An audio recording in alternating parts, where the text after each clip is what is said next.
اس مسئلے پر یوں سوال اٹھتے ہیں کہ اے حنفیو، تم نماز میں رفع الیدین کے قائل نہیں ہو، نماز میں رفع یدین نہیں کرتے، حالانکہ رفع الیدین کی حدیثیں بہت زیادہ ہیں۔ دلائل شروع کرنے سے پہلے میں پوچھتا ہوں، اگر ایک طرف سے نمبر بہت زیادہ ہوں، ایک طرف سے دلائل کے نمبر کم ہوں، نمبرنگ میں، نمبر شمار میں، گنتی میں، تو کم والا چھوڑ دینا چاہیے؟ کہتے ہیں ہاں۔ میں نے کہا پکا؟ کہتے ہیں پکا۔ میں نے کہا آپ توجہ رکھنا، ابھی تو کروڑ پکا ہو جائے گا، پکا نہیں ہوگا۔ میں تجھے جواب دینے لگا ہوں، اونٹ کا گوشت کھانا چاہیے؟ کہتے ہیں منع ہے۔ 1,24,000 پیغمبروں میں 1,23,999 پیغمبر میں منع ہے۔ تو میں نے کہا اونٹ کا گوشت امت محمدیہ میں کہتے جائز ہے۔ میں نے کہا زیادہ نمبر تو اس طرف ہے تو اونٹ چھوڑ دے۔ غنیمت کا مال حلال یا حرام؟ کہتے ہیں امت پہ کھانا منع تھا 1,23,999 پیغمبر کی شریعت میں۔ حضور نے فرمایا احلت لی الغنائم، میرے پاک پیغمبر کی خصوصیت یہ ہے امت کے لیے غنیمت کا مال حلال ہے، زیادہ نمبر تو اس طرف ہے، اب چھوڑ دے گا۔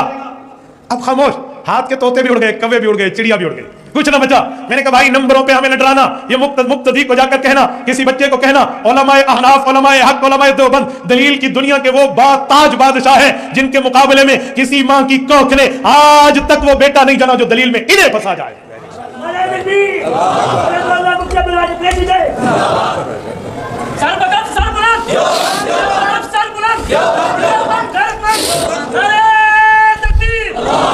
میں نے کہا نمبرنگ نہ سنا، آؤ دلیل کی دنیا میں بات کرتے ہیں۔ رفع الیدین اللہ کے رسول سے ثابت ہے، میں مانتا ہوں۔ کوئی جاہل مطلق ہوگا جو کہے گا ثابت نہیں ہے، میں مانتا ہوں پیغمبر کریم نے رفع الیدین فرمایا ہے، لیکن یہ بتا حضور نے ہمیشہ کیا ہے؟ پوری دنیا کی کسی صحیح حدیث میں یہ لفظ نہیں ہے پیغمبر نے ہمیشہ کیا ہے۔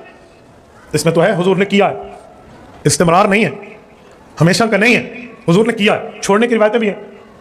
مجھے کہتے ہیں مولانا آپ کو عربی آتی ہے؟ میں نے کہا الحمدللہ۔ کہتے ہیں کانا یرفع یدیہ، کانا استمرار پہ دلالت کرتا ہے، حضور کرتے رہتے تھے۔ میں نے کہا پکی بات ہے؟ کانا یطوف علی نسائہ بغسل واحد، علماء جانتے ہیں یہاں بھی کانا آیا ہوا ہے، بغسل واحد یطوف علی نسائہ، علماء سے ترجمہ لے لینا، وہاں بھی استمرار ہے۔ کہتے ہیں نہیں ایک دفعہ کا واقعہ۔ میں نے کہا اب کانا کہاں سے آیا؟ کچھ باتیں عوام کے لیے نہیں ہوتی، آپ پریشان نہ ہو، یہ علماء سمجھتے ہیں۔ میرے دوستو سنو، میں نے کہا ہمیشہ نہیں کیا، پیغمبر کریم نے چھوڑا ہے۔ میں پہلے اللہ کا قرآن لاتا ہوں، پھر پیغمبر کا عمل، پیغمبر کے صحابہ کا طریقہ لاتا ہوں۔ آؤ کھولتے ہیں قرآن کریم، کھولتے ہیں 18واں پارہ، کھولتے ہیں سورۃ المؤمنون، کھولتے ہیں پہلی اور دوسری آیت کھولتے ہیں۔ رب کریم فرماتے ہیں قد افلح المؤمنون الذین هم فی صلاتهم خاشعون، وہ مؤمن کامیاب ہو گئے جو نماز خشوع کے طریقے پہ پڑھتے ہیں، خشوع کے طریقے پہ ادا کرتے ہیں۔ میرے مولا خشوع کا طریقہ کیا ہے؟ اللہ کی بات کو حضور نے سمجھا، حضور کی بات کو صحابہ نے سمجھا۔ حضرت عبداللہ ابن عباس رضی اللہ عنہما کی تفسیر موجود ہے۔ حضرت ابن عباس فرماتے ہیں جن کے لیے اللہ کے رسول نے دعا کی تھی مولا انہیں قرآن کی تفسیر کے علوم سے ان کے دماغ کو بھر دے، اس عبداللہ ابن عباس نے فرمایا خشوع کا معنی کیا ہے؟ فرمایا لا یلتفتون یمینا ولا شمالا ولا یرفعون ایدیہم فی الصلاۃ، فرمایا دائیں بھی نہ دیکھو بائیں بھی نہ دیکھو، متواضعون مختبطون، ادھر ادھر معاملہ نہ کرنا، اللہ کے سامنے مؤدب بننا، ولا یرفعون ایدیہم فی الصلاۃ، اور نماز کے اندر رفع الیدین بھی نہ کرنا۔ اس مسئلے پر تو اللہ کا قرآن کیوں نہیں پیش کرتا؟ اس مسئلے پر تو صرف حدیث پیش کرتا ہے جو پہلے زمانے کی ہے۔ میں قرآن بھی پڑھتا ہوں، حدیث بھی پڑھتا ہوں اور پوری پڑھتا ہوں، پوری کر دے۔ حضرت عبداللہ ابن عباس رضی اللہ عنہ پیغمبر کے صحابی ہیں۔ اچھا آگے چلیں، میں آپ کو بتاتا ہوں پیغمبر کے صحابہ نے رفع الیدین نہیں بتایا، پوری نماز بتاتے تھے، رفع الیدین نہیں بتاتے تھے۔ صحیح بخاری کھولیے، جلد اول کھولیے، کتاب الاذان کھولیے، باب الجلوس فی التشہد کھولیے۔ حضرت ابو حمید ساعدی رضی اللہ عنہ کی روایت ہے، مکتبہ الرحمانیہ لاہور کا صفحہ 184 ہے، قدیمی کتب خانے کا صفحہ 104 ہے۔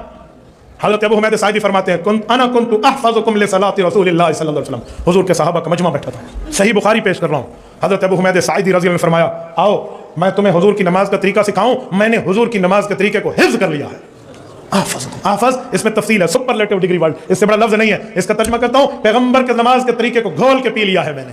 یہ پیغمبر کا صحابی بتا رہا ہے، سناؤں؟ کہا جی سنائیں۔ انہوں نے پوری نماز کا طریقہ بتایا، فرمایا اذا کبر جعل یدیہ حذو منکبیہ، حضور پاک علیہ السلام نیت فرماتے اور اس کے بعد ہاتھ باندھ لیتے، واذا رفع امکن یدیہ، اور اس کے بعد حضور پاک علیہ السلام جب جاتے رکوع پر سر جھکاتے ہوئے تو سر جھکا دیتے اور اتنا رکوع میں رہتے حتی یعود کل کفار مکانہ، ہر عضو اپنی جگہ پہ پہنچ جاتا، پھر رکوع سے سر اٹھاتے پھر سجدے میں جاتے، واذا سجد، حضور پاک علیہ السلام سجدہ کرتے غیر مفترش بلا قابضہما، حضور پاک نے نہ ہاتھ ایسے سکیڑے ہوتے نہ ہاتھ بالکل کھولے ہوتے، درمیانی کیفیت میں پیغمبر کریم یوں سجدہ کرتے اور نماز تک پوری روایت نے نماز کی سلام تک سنا دی، کسی جگہ نماز کے اندر رفع الیدین نہیں بتایا۔ یہ پیغمبر کی نماز کا حافظ ہے، ذخیرہ ہے حدیث میں۔ ایک حدیث یہی ہے جس میں یہ لفظ ہے کہ میں نے نبی کی نماز کو گھول کے پی لیا، میں اس کا حافظ ہوں۔ صحیح بخاری ہے، جلد اول ہے، کتاب الاذان ہے، سنت الجلوس فی التشہد کا باب ہے۔ ابو حمید ساعدی پیغمبر کا صحابی ہے اور یہ روایت بتا رہا ہے۔ ادھر تو رفع الیدین نہیں ہے، مجھے کہنے لگا مولانا اس کے دو صفحے پیچھے ایک روایت ہے، حضرت عبداللہ ابن عمر فرماتے ہیں رفع یدین تھا۔ میں نے کہا دو باتیں، رفع یدین تھا وہ روایت میں مانتا ہوں، لیکن میرا سوال یہ ہے ہمیشہ تھا؟ کہتے ہیں جی نہیں، ہمیشہ کا لفظ تو وہاں نہیں ہے۔ میں نے کہا یہ جو لفظ ہے وہاں صرف رفع یدین ہے، یہاں شروع سے لے کر آخر تک ہے، اور فرماتے ہیں کہ میں حضور کی نماز حفظ کی ہوئی اب حضور کے بعد تمہیں سنا رہا ہوں، اگر رفع یدین ہوتا تو یہ حافظ نماز رسول سناتا، یہ نہیں سنانا۔ اچھا، پیغمبر کریم کے پوری زندگی میں حکم کہیں نہیں ہے کہ رفع یدین کرو، ہاں منع موجود ہے، ارفعوا ایدیکم نہیں ہے، لا ترفعوا ایدیکم ہے، عمل کیا عمل چھوڑ دیا، حکم نہیں کیا، ورنہ حکم تو دکھا دے میں تیرے ہاتھ چوم لوں گا۔ آؤ پیغمبر کریم نے چھوڑا، کیسے چھوڑا؟ صحیح مسلم جلد نمبر 1 کتاب الصلاۃ کھولیے، امام مسلم رحمہ اللہ 3 حدیثیں لائے ہیں، 2 حدیثیں سلام کے بارے میں، 1 حدیث پوری نماز کے بارے میں۔ امام مسلم رحمہ اللہ فرماتے ہیں، حضرت جابر بن سمرہ کہتے ہیں، خرج رسول اللہ وکنا صلینا، حضور پاک تشریف لائے، ہم نماز پڑھ رہے تھے، پیغمبر کریم نے فرمایا مالی اراکم رافی ایدیکم، اب رفع یدین کیوں کر رہے ہو؟ مت کرو، کانہا اذناب خیل الشمس، اب تو یہ شریر گھوڑوں کے دم کی طرح تم ہاتھ ہلا رہے ہو، اسکنوا فی الصلاۃ، پوری نماز میں سکون سے ٹھہرو۔ یہ صحیح مسلم کی حدیث ہے۔ مجھے کہنے لگے مولانا اس کے اوپر والی حدیث سلام کے بارے میں نے کہا میں نے اوپر والی نہیں یہ پیش کی ہے، اور اس پر مولا علی قاری فرماتے ہیں رواہ مسلم یفید النسخ، اس پر اتنا بڑا فقیہ دلیل دے رہا ہے، 10 دلائل میں اس پر پیش کر سکتا ہوں کہ یہ رکوع کے متعلق ہے، تو بھائی دلائل موجود ہے، تو رسول اللہ صلی اللہ علیہ وسلم نے چھوڑا، شروع میں رفع یدین ہے، باقی کہیں نہیں ہے۔ آؤ پیغمبر کے ایک اور صحابی سے روایت لا رہا ہوں، سنن نسائی ہے، کتاب الصلاۃ ہے، میں کتاب الصلاۃ سے حضرت عبداللہ ابن مسعود نے روایت لایا ہوں، اور رخصت الترک فی الرخصت فی ذلک کتاب، سنن نسائی میں حضرت عبداللہ ابن مسعود فرماتے ہیں آؤ لوگو الا اصلی بکم صلاۃ رسول اللہ صلی اللہ علیہ وسلم، میں تمہیں حضور کی نماز پڑھ کے دکھاؤں، فرفع یدیہ فی اول مرہ، شروع میں تکبیر تحریمہ میں رفع یدین کیا، اور اس کے بعد رفع یدین نہیں کیا حتیٰ کہ نماز مکمل کر دی، فرمایا یہ پیغمبر کی نماز ہے، یہ پیغمبر کے صحابہ کا طریقہ ہے۔ تو میرے بھائی یہ ترتیبیں بھی تو موجود ہیں، تجھے یہ تو دیکھ لینی چاہیے اعتراض کرنے سے پہلے۔ یار تو پڑھتا ہے، میں نے تجھے کبھی نہیں روکا، لیکن جب میں پڑھتا ہوں تو میرے بندوں پر نہ ہونا کے فتوے کیوں لگاتا ہے؟ دلیلیں تو ان کے پاس نہیں ہیں، احادیث تو یا تو کہتا دونوں ٹھیک ہے چلو کوئی بات بنتی، لیکن جب تو فتویٰ بازی مجھ پہ کرے گا تو جواب دینے کا حق میں بھی رکھتا ہوں، دلائل بتانے کا حق میں۔ کہتے مولوی صاحب ایک حدیث ہے حضور رفع یدین کرتے رہے حتیٰ لقی اللہ، یہاں تک کہ فوت ہو گئے۔ میں نے کہا ایک منٹ، اس حدیث سے پاک بخاری میں ہے؟ کہتے نہیں، مسلم میں نہیں، ابو داؤد میں نہیں، ترمذی میں نہیں، ابن ماجہ میں نہیں، نسائی میں نہیں، معجم کبیر میں جی نہیں، معجم صغیر میں جی نہیں، سنن ابن ماجہ میں جی نہیں۔ کس حدیث میں؟ وہ ایک کتاب کے حاشیے پر ہے، میں نے کہا وہاں یہ بھی لکھا ہوا ہے کہ اس میں 2 راوی رافضی ہیں اور 1 راوی مجہول العین ہے اور 1 راوی مجہول ہے، ان کا کوئی اتا پتہ نہیں ہے، جھوٹی روایت ہے، تجھے یہ نظر آتا ہے ساتھ نیچے تبصرہ نظر نہیں آتا میزان اعتدال کا؟ تو بھائی پوری بات کرنا، ادھوری بات نہ کرنا۔ ہم کہہ رہے ہیں قرآن میں لکھا ہے ایاک نعبد و ایاک نستعین، یہ کہتے ہیں نہیں جی وہ سلطان باؤ نے تو کہا ہے سن فریاد پیرا دیا پیرا، یعنی ہم آیت پڑھ رہے ہیں اور یہ آگے شعر پڑھ رہے ہوتے ہیں، ہم حدیث پڑھ رہے ہوتے ہیں، یہ کہانیاں اور واقعات سنا رہے ہوتے ہیں۔ اے پھر کیوں کیا جاندہ جی، اور اے پھر کیوں کیا جاندہ، وہ ہوندے ہی کدھر نہیں ہے۔ ہم رفع الیدین کی حدیثیں بیان کر رہے ہوتے ہیں، یہ کہتے ہیں جی وہ اے پھر کیوں کیا جاندہ ہے کہ وہ بت رکھ کے آندے سن، وہ سرکار کو پتہ نہیں، سانوں نہیں پتہ کیوں کیا جاندہ ہے، اور بیان کرنے والے بھی ان ناسکے نے۔ جب سے ہم نے کہا کہ کوئی جھوٹی حدیث ہی سنا دیں، ضعیف چھوڑ دیں، جھوٹی حدیث کسی کتاب میں لکھی ہو، یعنی انگوٹھے چومنے والی جھوٹی حدیثیں ہیں لیکن کہیں لکھی ہوئی ہے موضوعات شریف میں، وہ گھڑی ہوئی حدیثوں کے اوپر جو کتاب لکھی ہے نا، ابن جوزی نے بھی لکھی، مولا علی قاری نے بھی لکھی، اور لوگوں نے بھی، کہ بڑی بڑی گھڑی ہوئی حدیثیں کون سی ہیں، لیکن یہ بغلوں میں بت رکھنے والی تو کوئی گھڑی ہوئی حدیث بھی نہیں ہے، اور پبلک کے اندر مشہور ہے۔ پھر ہمیں بتانا پڑتا ہے کہ بھائی رفع الیدین تو نماز کا حسن ہے، حضور نے حکم دیا ہے جی، حکم کتنے ہے؟ اور ایک وہ دیوبندیوں کا مولوی ہے، وہ اس کا نام رکھا ہے دلیل کا بے تاج بادشاہ، اس کے تاج کے ساتھ جو میں نے کر دیا ہوا ہے نا، وہ کہتا ہے جی میں اتنے لاکھ انعام دوں گا کوئی رفع الیدین کا حکم دکھا دے۔ سرکار ہم انعام نہیں لیتے، آپ سے آپ کی آخرت کا سوال کرتے ہیں کہ توبہ کریں اپنے اس جھوٹ کے اوپر۔ ہم دکھاتے ہیں رفع الیدین کا حکم بخاری مسلم سے، لیکن پہلے آپ بات کو سمجھیں، یہ ایک مقدمہ ہے۔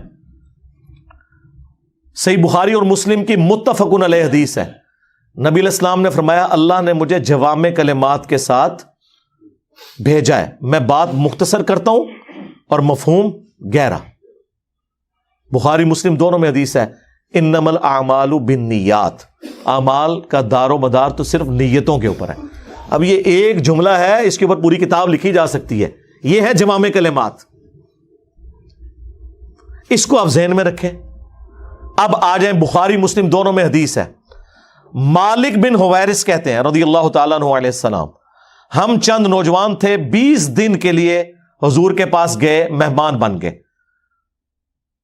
حضور کی وفات سے 1-1.5 سال پہلے غزوہ تبوک کے موقع پر مسجد نبوی میں ٹھہرے 20 دن تک، آپ کے صبح و شام آبزرو کیے، جب حضور نے دیکھا نا کہ اب ہمیں گھر کی یاد ستا رہی ہے تو اچھے ٹیچر کی یہی نشانی ہے کہ اس سے پہلے کہ کوئی اکتا جائے خود ہی اسے بھیج دیا جائے. آج تو آپ کہتے ہیں نا حضور میں آپ کے زمانے میں ہوتا تو ہر وقت آپ کو وضو کرواتا رہتا. ایسا نہیں ہوتا, دنیا میں ایسے نہیں معاملات چلتے.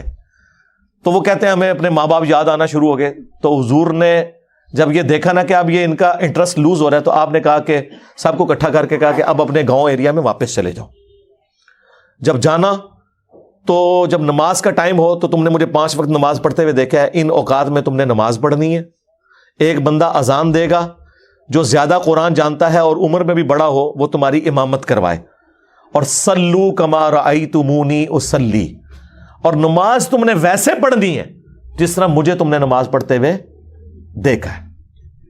کلیئر ہو گیا؟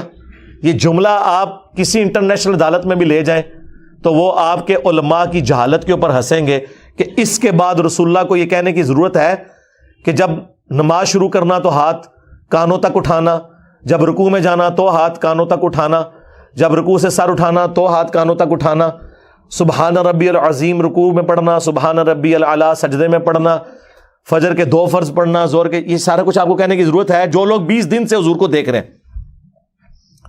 اس کے بعد صرف ایک ہماری ذمہ داری ہے کہ جس شخص کو حضور نے یہ کہا نا تم نے نماز ویسے اسٹیبلش کرنی ہے جس طرح مجھے تم نے دیکھا ہے, ہم اس شخص سے یہ بتا دیں کہ حضور کو نماز پڑھتے ہوئے اس نے کیسے دیکھا ہے. پھر کام ختم ہو گیا نا. رفع الیدین کا حکم آ جائے گا نا بیچ میں, جب آپ نے کہا تم نے نماز اس طرح پڑھنی ہے جس طرح مجھے پڑھتے ہوئے دیکھا, جوامع کلمات ہو گئے.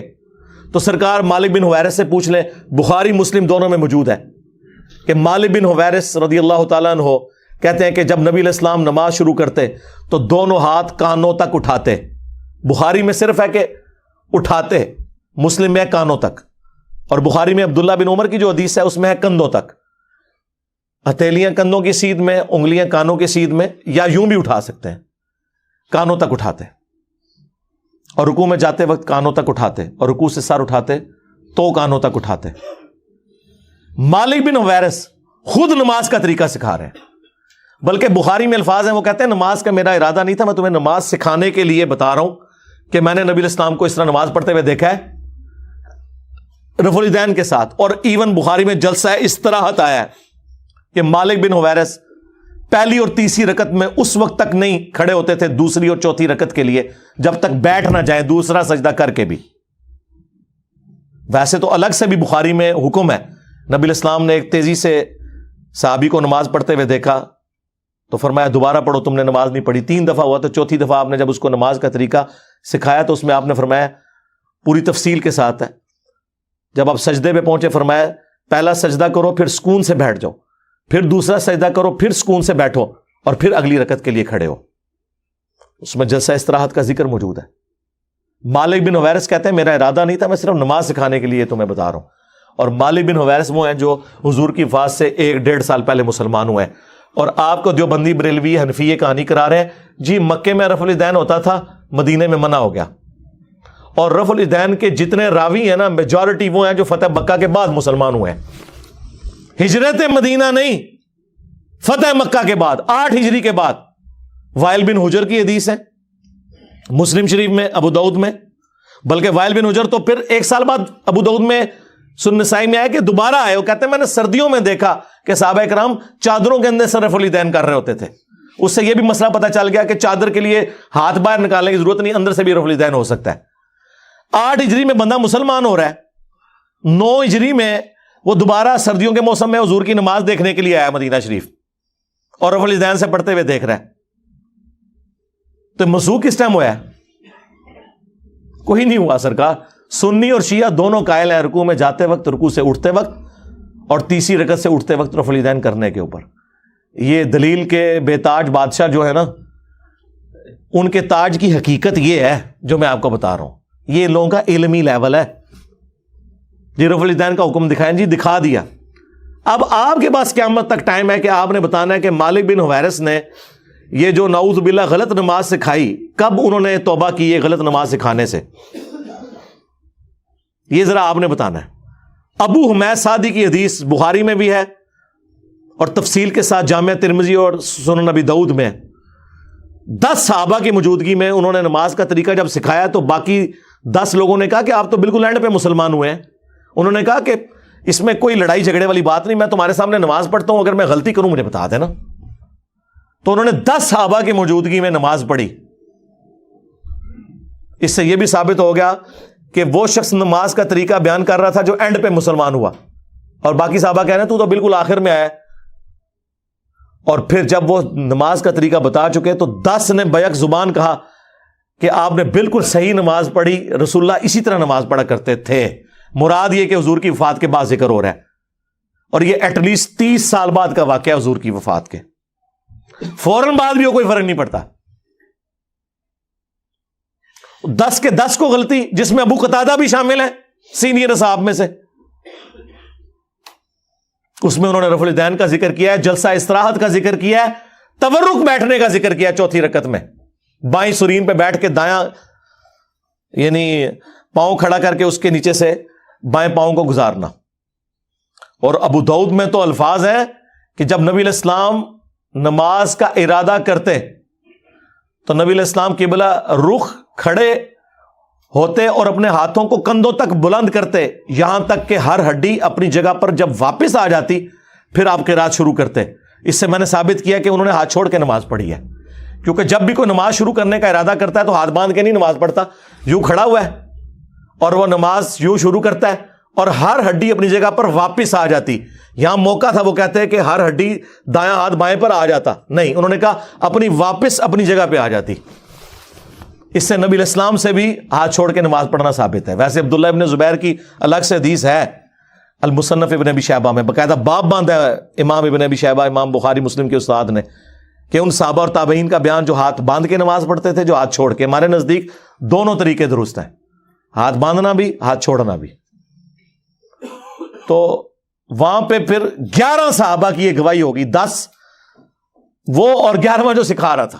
تسی 11ویں لی سرکار نو مندے ہو, اسی 11 سرکاراں نو مننے ہیں, اور ساڈی سرکاراں ہو جو صحابہ نے.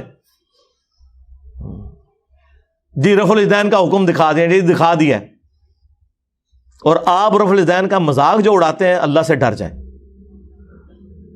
گھوڑوں کے دموں کے ساتھ اسے تشبیہ دیتے ہیں. کیا رسول اللہ پوری زندگی اس طریقے سے نماز پڑھتے رہے جس کو آپ نے بعد میں کہنا تھا یہ گھوڑوں کی دمیں ہیں؟ آپ خود سوچیں عقلاً, کیونکہ میں نے تو ثابت کر دیا کہ حضور اپنی وفات سے 1 سال پہلے تک کر رہے ہیں. ویسے تو میں نے مسئلہ 70B میں ثابت کیا ہے کہ وفات تک, وہ کہتے ہیں وفات تک کا لفظ جی موجود ہے. جب حضور کی وفات کے بعد صحابہ کرام نماز کا طریقہ سکھا رہے ہیں تو وفات تک ہی ہوا نا, لاجیکل ہے. یہ تو نہیں کہ منسوخ شدہ طریقہ انہوں نے سکھانا تھا. باقی تفصیل وہ دیکھ لیں, 2.25 گھنٹے کا لیکچر ہے. ان کے 8 دھوکوں کے جو میں نے جواب دیے ہیں, جی بغلوں میں بت رکھ کے آتے تھے, ٹھیک ہے جی, گھوڑوں کی دموں والی روایت مسلم شریف سے آؤٹ آف کانٹیکسٹ جابر بن سمرہ والی شریر گھوڑوں کی دمیں, وہ 4 روایتیں اکٹھی ہیں, اس میں باقاعدہ موجود ہے کہ وہ سلام پھیرتے وقت زانوں سے ہاتھوں کو اٹھاتے تھے. وہ کہتے ہیں نہیں, ایک روایت میں اس کے بغیر ذکر ہے. سرکار یہ حدیث ابو داؤد میں بھی ہے, سنن نسائی میں بھی ہے, باقاعدہ اس کے اوپر اماموں نے باب باندھے ہوئے ہیں کہ یہ حدیث کس سے متعلق ہے, آپ کے رد کے اوپر کہ سلام پھیرتے وقت. امام نووی نے بھی مسلم کے باب کے اوپر یہ لکھا ہوا ہے. اس سے بڑھ کر امام بخاری نے جز رفع الیدین میں لکھا ہے کہ جو گھوڑوں کی دموں والی حدیث رفع الیدین پہ لگاتے ہیں انہیں ڈرنا چاہیے کہ اللہ کا عذاب نہ ان پر آ جائے. سورہ نور کی آیت کوٹ کی کہ رسول اللہ کے ساتھ دشمنی کر رہے ہیں, یہ سنت کا مذاق اڑا رہے ہیں. اور جز رفع الیدین پہ جو میں نے ویڈیو ریکارڈ کرائی ہے, جو کچھ امام بخاری نے ان کی طبیعت صاف کی ہوئی ہے, وہ 70B مسئلہ آپ ضرور دیکھیں. رفع الیدین سے متعلق فرقہ وارانہ نظریات کا تحقیقی جائزہ, اس میں ان کے آپ کو جھوٹ پتہ چلیں گے کہ یہ جھوٹ کی بنیاد پہ کھڑے ہیں. اور ہم تو بڑے خوش ہوتے ہیں کوئی گھوڑوں کی دموں والی حدیث بتا دے, بت رکھنے والی جھوٹی بات خود گھڑی بھی بتا دے, ہم پھر کہتے ہیں آپ کو بتائیں گے. بلکہ اس سے بڑھ کر میں G10 میں رہتا تھا, یہ میں بات کر رہا ہوں 2008-9 کی, 8 سے آلموسٹ کچھ 14-15 سال پہلے. ہمارے قریبی دوست تھے, وہ کٹر بریلوی تھے, ہم بھی اس زمانے میں بریلوی تھے. میرے ساتھ وہ اعتکاف بیٹھے G10 کی مسجد میں, G10-4 میں. جب میں ریورٹ ہوا تو وہ بھی تحقیق میں پڑ گئے, وہ وہیں کے رہنے والے تھے. جب تحقیق میں پڑھے تو ہمارے گھر کے قریب ایک دیوبندیوں کی مسجد بھی تھے, کبھی ہم نماز وہاں پڑھتے رفع الیدین سے شروع کر دی, لیکن نماز میں آپ کو پتہ سب کے پیچھے پڑھتا ہوں. ایک نماز دیوبندیوں کے پیچھے پڑھتے تھے, فجر کی ہم اہل حدیث کے پیچھے پڑھتے تھے, مغرب عشاء کی کبھی بریلویوں کے پیچھے, کبھی دیوبند کے پیچھے. وہاں کے مفتی کو کھٹکا لگ گیا, اس نے کہا چلو یہ تو گمراہ ہوئے ہیں, یہ تو آؤٹ سائڈر ہیں. جو G10 کا رہنے والا ہے نا بندہ, جس کا اپنا ذاتی گھر تھا وہاں پہ, جدی پشتی, جو ان کا دوست ہے, اس کو تو ہم قائل کریں. اس نے ایک کتابچہ دے دیا اسے رفع الیدین کے خلاف نا, کہ نماز کا حنفی طریقہ صحیح ہے. وہ کتابچہ میرے پاس لے کے آیا, میں نے کہا بہت اچھی بات ہے. مطلب وہ جب میں نے کتاب پڑھی تو میں تو خوشی سے پھولے نہ سماؤں. اس نے پہلی حدیث پتہ کیا لکھی ہوئی, کانوں تک ہاتھ اٹھانے کا ثبوت. تو کانوں تک تو ہم بھی اٹھاتے ہیں الحمدللہ, لیکن حدیث لکھی مالک بن حویرث والی, مسلم شریف سے. اور حدیث لکھی کہ مالک بن حویرث کہتے ہیں کہ میں نے نبی علیہ السلام کو دیکھا کہ جب نماز شروع کرتے تو دونوں ہاتھ کانوں تک اٹھاتے. میرا دل کرے میں تو لڈیاں پاواں. ہاں میں کہ ایتھے ہی رک جا کے تو کتاب ٹرنی نہیں. یہ حدیث میں نے کہا میں اوریجنل نہ دیوبند اور بریلویوں کی کتاب مسلم شریف جو ترجمے کے ساتھ ہے اس میں سے تجھے دکھاؤں گا, اور تو نے خود رفع الیدین شروع کر دینا ہے. کہتا ہے کیسے؟ میں نے کہا یہ دیکھ, انہوں نے آدھی حدیث لکھی ہوئی ہے, اس کے آگے لکھا ہوا ہے جب رکوع میں جانے لگتے تو کانوں تک ہاتھ اٹھاتے, اور جب رکوع سے سر اٹھاتے تو کانوں تک ہاتھ اٹھاتے. یہ مالک بن حویرث بھی تو ہماری پوری نماز کا طریقہ ہے, صلو کما رأیتمونی اصلی. ہمیں اور کیا چاہیے؟ اچھا وہ کتابچہ لے کے نا وہ دیوبند کے مفتی کے پاس پہنچ گیا. یہ ان مفتیوں کا, یہ دلیل کے جو بے تاج بادشاہوں کا علمی لیول یہ ہوتا ہے. وہ جب وہاں پہ پہنچا نا, اس نے کہا یہ آپ نے جو حدیث لکھی ہے آپ نے مسلم شریف سے پڑھی ہے؟ اس نے کہا یہ تو بہت بڑے عالم دین کی کتاب ہے, یقیناً یہ لکھا ہوگا. انہوں نے کہا لکھا تو ضرور ہے, لیکن صرف اتنا نہیں لکھا ہوا, اس کے آگے تو کچھ اور بھی لکھا ہوا ہے. اس نے کہا یہ ہو نہیں سکتا. انہوں نے کہا یہ دیکھو مسلم شریف میں لکھا ہوا ہے کہ جب نماز شروع کرتے تو کانوں تک ہاتھ اٹھاتے, اور جب رکوع میں جانے لگتے تو کانوں تک ہاتھ اٹھاتے, اور جب رکوع سے سر اٹھاتے تو کانوں تک ہاتھ اٹھاتے. تو یہ اس نے آدھی حدیث کیوں لکھی ہے؟ اس کے بعد کوئی گنجائش رہ گئی تھی. لیکن جب اللہ تعالیٰ ختم اللہ علی قلوبہم وعلی سمعہم وعلی ابصارہم غشاوہ, دلوں پر, آنکھوں پر, کانوں پر مور لگ جائے, جو سورۃ البقرہ میں آیا اور سورۃ الانعام میں آیا کہ ہم ان کے دلوں کو اور آنکھوں کو حق قبول کرنے سے پھیر دیں گے, جیسا کہ پہلی دفعہ جب ان پہ حق کھلا تھا نا تو انہوں نے حق سے اناد کیا تھا, اب ہم ان کے اوپر مورے لگا دیں گے. وَلَوْ أَنَّنَا نَزَّلْنَا إِلَيْهِمُ الْمَلَائِكَةَ, اور یہ اب ایسی گمراہی میں پڑ جائیں گے اگر آسمان سے فرشتے ان کے سامنے نازل ہوں اور مردے قبروں سے نکل کے انہیں یہ بتائیں نا کہ آخرت ہونے والی ہے اور قیامت کا تمام منظر ان کی آنکھوں کے سامنے آ جائے, تب بھی یہ ایمان نہیں لے کے آئیں گے, کیونکہ اللہ نے مور لگا دی ہے. اور یہی ہوا اس کے ساتھ. وہ کہتا ہے کہ جی ہم نے یہ آدھی حدیث اس لیے لکھی ہے کہ یہ ہماری دلیل تھی. انہوں نے کہا یار حدیث تے پوری دلیل ہوندی ہے, آدھی تے نہیں. یہ تو علماء یہود والا کام کیا ہے. افتؤمنون ببعض الکتاب وتکفرون ببعض, کتاب کے کچھ حصے کو مانتے ہو کچھ کو چھوڑتے ہو. اور پھر اللہ نے کہا اس کی سزا ہے کہ دنیا میں بھی ذلت ہے اور آخرت کا بڑا عذاب تمہارا انتظار کر رہا ہے. اور دنیا میں دیکھ لیں میرے ہاتھوں ان کی کیا ذلت ہوئی ہے. انہوں نے پچھلے 1000 سال میں جتنی عزت کمائی تھی نا, پچھلے 10-12 سال میں اس سے زیادہ ذلت کما چکے میں. میرا ایک نعرہ ان کو لے جاتا ہے کہ میرے نبی سا ہے ہی کوئی نہیں, تیرے بابے تھے شے ہی کوئی نہیں. دیکھ لیں ذلت کمائی ہے انہوں نے. تو وہ اس کا بھی دفاع کر رہا ہے. وہ کہہ رہا ہے جی ہم نے بس اتنا ہی لکھنا تھا جو ہمیں دلیل چاہیے, کیونکہ ہم نے یہ ثابت کرنا ہے کہ کانوں تک ہاتھ اٹھانے ہیں. انہوں نے کہا جس جگہ سے ثابت کر رہے ہو ادھر سے تو پوری بات لوگے. یہ ہو سکتا ہے کہ آپ قرآن سے آدھی بات لیں کہ نماز کے قریب مت جاؤ, اور آپ کہیں کہ میں نے یہی بات ثابت کرنی تھی کہ نماز کوئی ضروری نہیں. ہم کہیں گے آگے لکھا ہے جب تم نشے کی حالت میں ہو, یہی کہیں گے نا. تو یہ کرتے ہیں. اور چونکہ ان کو بڑوں سے یہی عادت پڑی ہوئی ہے آدھی باتیں بیان کرنے کی, آدھی کاٹنے کی, اس لیے میرے بھی آدھے کلپ کاٹ کے نا متنفر کروانے کی کوشش کرتے ہیں, اور مجھے کوئی فرق نہیں پڑتا. میں نے آپ کو بارہا بتایا ہے کہ مجھ سے بچنے کا طریقہ یہ ہے کہ اپنی زبانیں بند رکھیں. اگر زبان آپ کھولیں گے میں تو کار تک پہنچا کے آواں گا, منجی ٹھوک دیں گا تو میں ذہن چ رکھیو, بلکہ ٹھوک دیتی ہے اللہ فضل. جتنا بولو گے جتنا چیخو گے کیونکہ میں نے تو پھر جواب دینا نا. آپ میرے پہ الزام لگائیں گے تو میں آپ کو پھر کلیئر کروں گا کہ بھائی یہ بات لکھی ہوئی تھی, یہ تو یہ کہہ رہے تھے. تو اینڈ رزلٹ یہ ہے کہ جھوٹے بندے کی تو ایک نہ ایک دن موت ہو ہی جاتی ہے, اور ذلت کی موت ہوتی ہے, جس طرح ان فرقوں کی موت ہوئی ہے. الحمدللہ. صلو علی محمد وآل محمد. اللہم صلی علی محمد وعلی آل محمد واصحاب محمد وازواج محمد وامت محمد اجمعین الی یوم الدین.